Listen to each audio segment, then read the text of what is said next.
தேவனுடைய குமாரனே ஆனால் தாழ குதியும். எங்க எடுத்துட்டு போய் சொல்றான்? தேவாலயத்தின் உப்பரிகையின் மேல அவரை கொண்டு போய் நிறுத்திட்டு இங்க இருந்து தாழ கீழே குதியும். ஏன்னா உம்மை குறித்து தம்முடைய தூதர்களுக்கு அவர் கட்டளையிடுவார். உன் பாதம் கல்லில் இடராத படிக்கு அவர்கள் உன்னை ஏந்தி கொண்டு போவார்கள் அப்படின்னு சொல்லும்போது இயேசு கிறிஸ்து என்ன சொல்றாரு? உன் தேவனாகிய கர்த்தரை பரீட்சை பாராதிருப்பாயாக என்றும் எழுதியிருக்கிறதே என்றார்.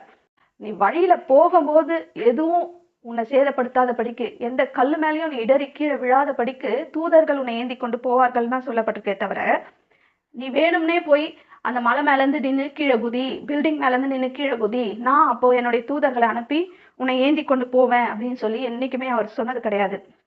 ஆனா இவன் இந்த இடத்துல தப்பா அந்த வசனத்தை இயேசுவின் இடத்துல தப்பான விதத்துல அவன் கோட் பண்ணி அவன் அவரை அந்த இடத்துல இருந்து குதிக்க வைக்க பாக்குறான். இப்ப இயேசு உணர்ச்சி வசப்பட்டு ஏதோ குதிக்கிறேன் பாரு, என்ன தூதர்கள் காப்பாத்துவாங்க அப்படின்னு சொல்லி அவர் என்ன பண்ணல, அந்த இடத்துல சொல்லல. அவர் ஞானமாய்